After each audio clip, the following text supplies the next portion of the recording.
तो शुरू करते हैं आज का न्यूज़।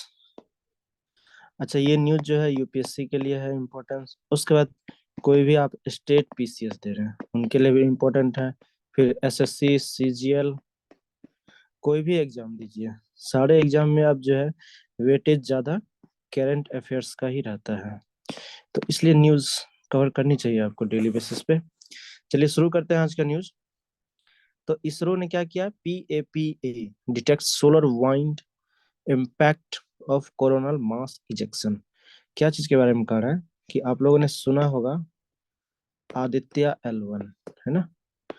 तो उसी से रिलेटेड न्यूज आई है। तो जो इसरो ने है उन्होंने क्या बोला, plasma analyser package for Aditya, ठीक ना, payload on board the Aditya L1 has detected the impact of coronal mass ejection. तो जो आदित्य L1 है, ठीक ना, आदित्य L1 उन्होंने क्या ऑब्जर्व किया, तो CME मतलब कोरोनल मास इजेक्शन। देखिए ये जैसे सन है, सन के चारों ओर जो लेयर है क्या है वो जी, कोरोना लेयर। तो कोरोना लेयर, तो इसका इम्पैक्ट क्या पड़ेगा, इस चीज को ऑब्जर्व किया गया है।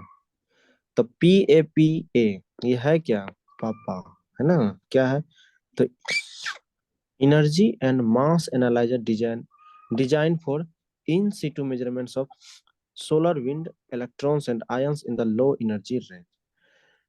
तो अब क्या कह रहा है कि एनर्जी और मास को एनालाइज करेगा। एनर्जी और मास को एनालाइज करने के लिए डिजाइन किया गया क्या चीज, पापा डिवाइस। अब ये क्या करेगा, सन के इन सिटू मेजरमेंट को, एक होता है एक्स सिटू, एक होता है इन सिटू।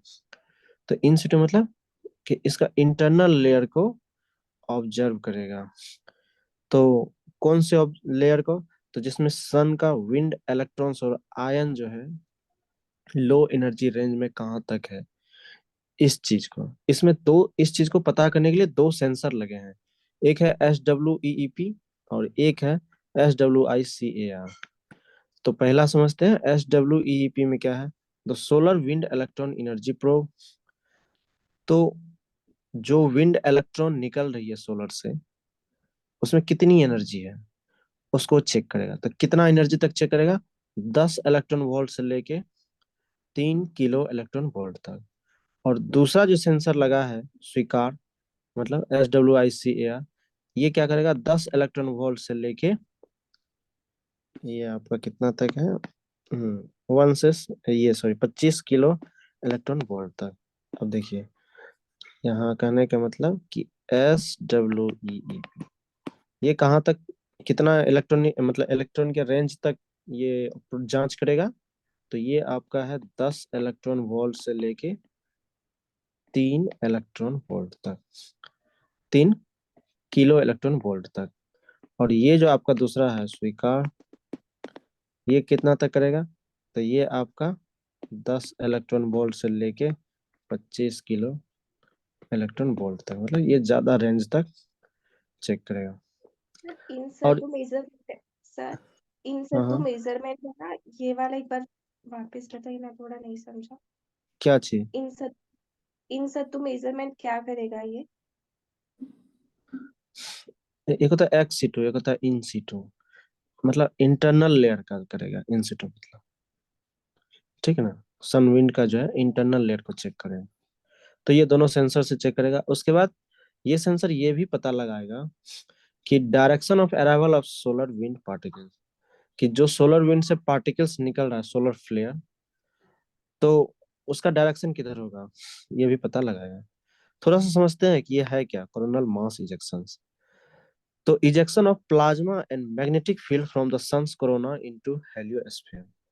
पहले समझिए हेलियोस्फीयर क्या होता है। जैसे ये सन है, तो सन के चारों ओर बबल्स लाइक स्ट्रक्चर होता है, उसको कहते हैं हेलियोस्फीयर, ठीक है, हेलियोस्फीयर। अब इसमें से क्या है कि प्लाज्मा और मैग्नेटिक फील्ड प्रोड्यूस होता है किसके, सन के कोरोना वाले लेयर से।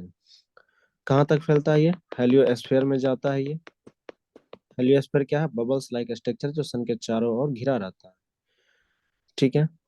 तो यहीं से क्या निकलता है, सोलर फ्लेयर्स और सोलर एक्टिविटी।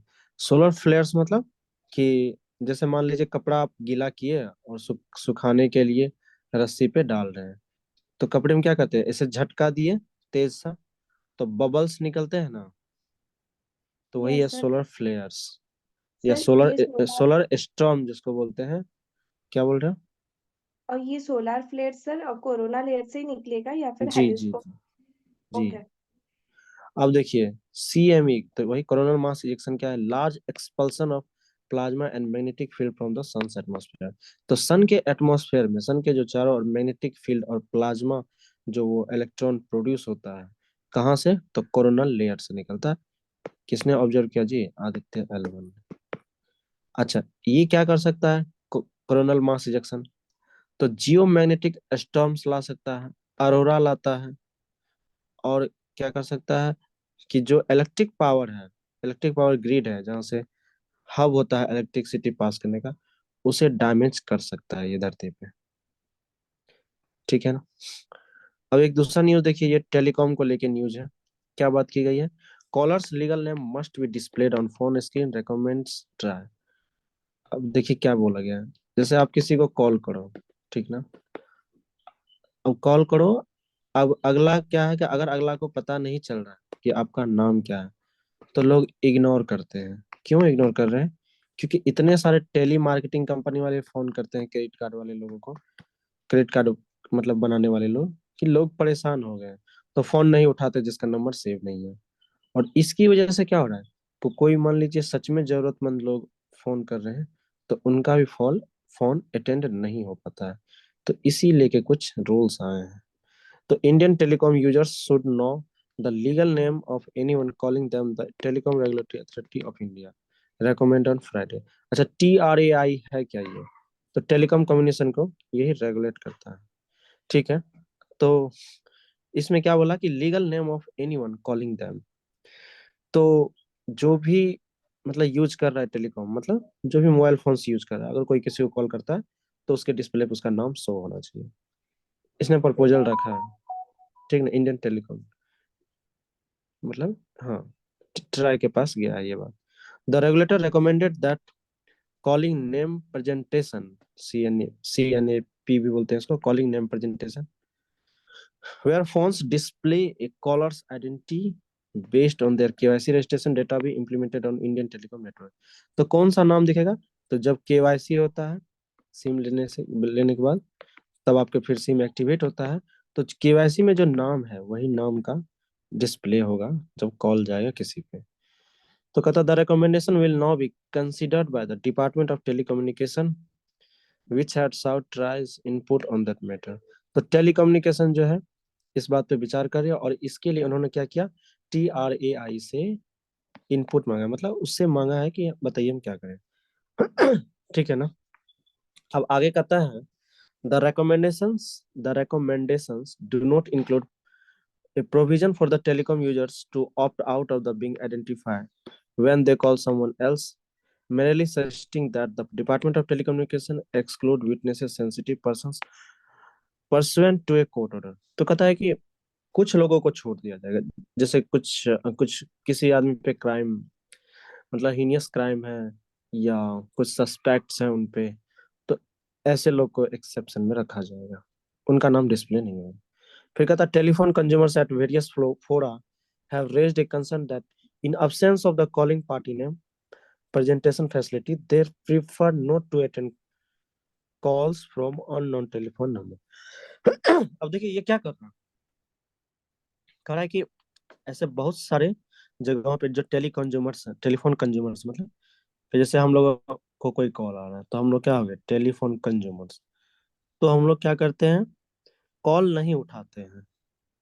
क्यों नहीं कॉल उठाते हैं, क्योंकि अगर कोई कॉल आ रहा है और अगर उस पर नाम नहीं दिख रहा है कि कौन है, नहीं, तो हम लोग कॉल अटेंड करना नहीं चाहते हैं। क्यों, क्योंकि कॉल जो है unsolicited commercial communications from unregistered marketers, मतलब ये जो टेली मार्केट्स कंपनी वाले हैं, और कुछ कुछ बैंक वाले भी, मतलब बैंक नहीं फोन करते हैं, बैंक से एसोसिएट जो होते हैं वो लोग, तो वो लोग क्या है, अनरजिस्टर्ड होते हैं, और वो जो है कॉल करते हैं।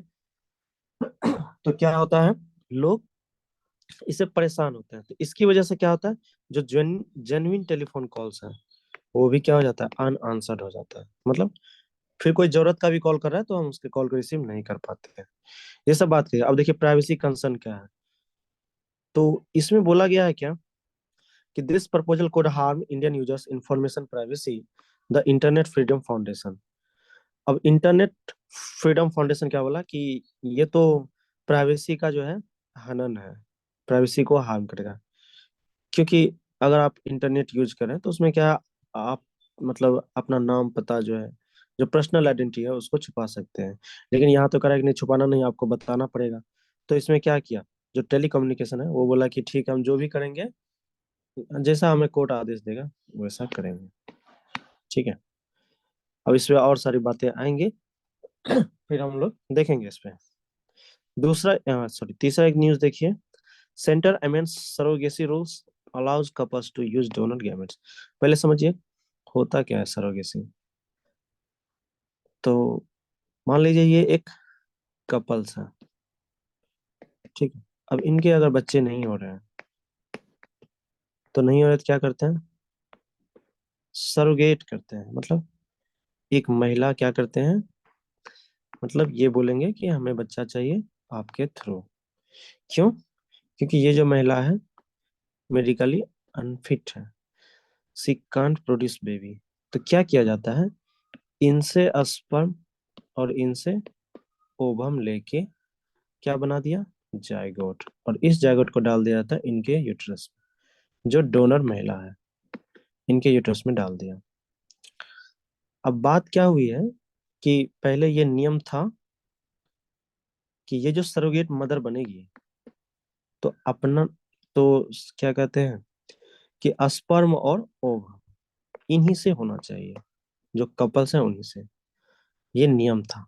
अब इस नियम को चेंज कर दिया गया। क्या नियम चेंज हो गया कि स्पर्म और ओवम, तो दोनों में से कोई एक होना चाहिए।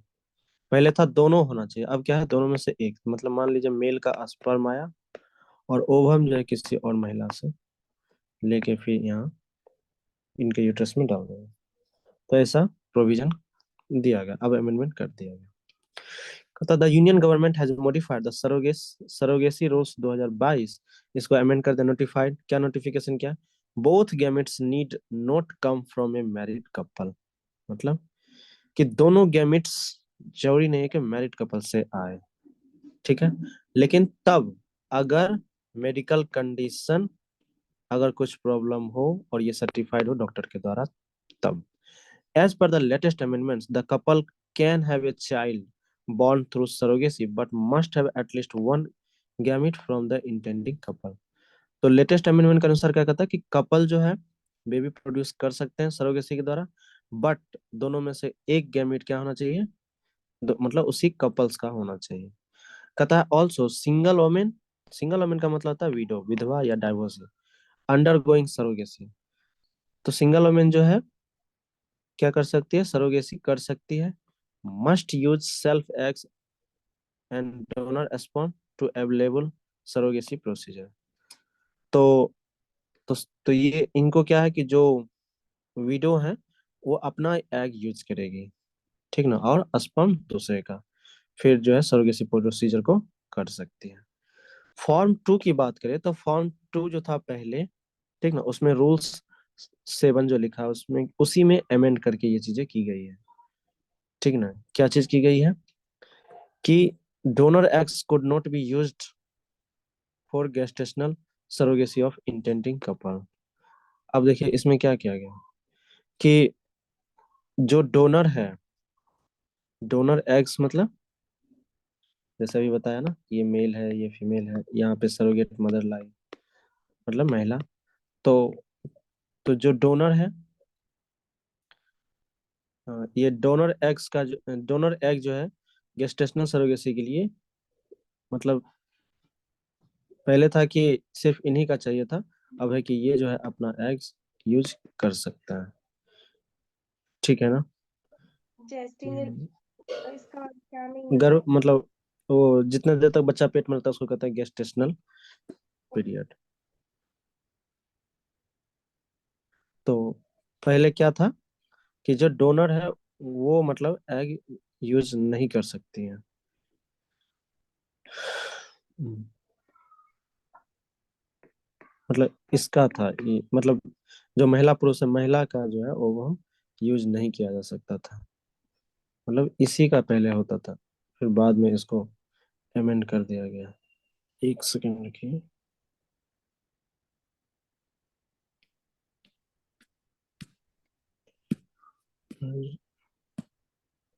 एक सेकंड, कुछ प्रॉब्लम्स है।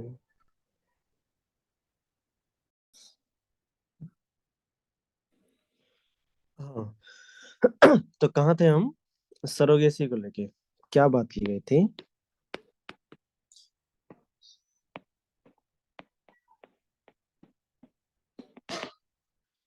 इसमें ये कहा गया था हम्म,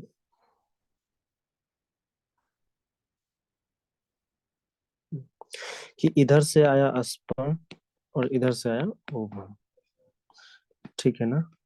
तो ये दोनों मिलके क्या बनता था? जायगोट। तो क्या इसका ओवम यूज किया जा सकता था? पहले था नहीं। अब क्या किया गया? बोला कि नहीं, ऐसा कोई बात नहीं है, इनका जो ओवम यूज किया जा सकता है सरोगेसी के लिए। ये अमेंड की गई है। चलिए नेक्स्ट न्यूज देखिए। पीडीएफ दिख रहा है? बताना है। हाँ हाँ सर, हाँ। ठीक है। दूसरा क्या, अच्छा ये न्यूज जो देखिए, इनका भी फाइनल रिजल्ट नहीं आया है। सुप्रीम कोर्ट ने कब तक डेट दिया है? 15 मार्च तक। तो इसमें हम देखेंगे 15 मार्च को क्या डिटेल्स आया हुआ है। लेकिन इसमें हमारे काम का क्या है, एक चीज है यहाँ पे। तो 4 ways of birth of a child as explained by the law officer. तो लॉ ऑफिसर क्या बताएगा? बच्चे का जो जन्म होता है 4 तरह से, कौन कौन सा है? एक है नेचुरल बर्थ, दूसरा क्या है, ART के द्वारा, मतलब यही सरोगेसी हो गया, IVF हो गया, इनके द्वारा। तीसरा क्या है, एडॉप्शन, बच्चा एडॉप्ट जो किया था। और चौथा क्या है, सरोगेसी। तो ये 4 तरीके हैं बच्चा प्रोड्यूस करने का। अब इसमें डिबेट क्या है कि अगर कोई महिला है अनमैरिड, अगर वो बच्चे को जन्म दे, तो क्या बच्चा लेजिटिमेट होगा या नहीं होगा? तो सेंटर ने क्या बोला कि नहीं, बच्चा तो लेजिटिमेट होगा। तो कैसे होगा बिना बिना मैरिड का? सुप्रीम कोर्ट ने पूछा तो सेंटर ने बोला कि देखिए, अब ये जो है सोसाइटी में ये बात नहीं रह गई है, नाजायज बच्चे का कंसेप्ट नहीं है, तो इसलिए बच्चा लेजिटिमेट होगा। तो फिर इसमें बताया सुप्रीम कोर्ट की डिटेल्स बताइए। तो इसके लिए समय दिया गया 15 मार्च तक। तो जब आएगा डिटेल्स तब हम लोग देखेंगे। ठीक है, चलिए। जिनको अच्छा लगता है प्लीज थोड़ा सा लाइक शेयर और सब्सक्राइब कर दीजिए। और कुछ अगर उसमें पूछना लगा है, आपको कुछ एडवाइस देना है, तो प्लीज कमेंट। चलिए, ठीक है, कल मिलते हैं।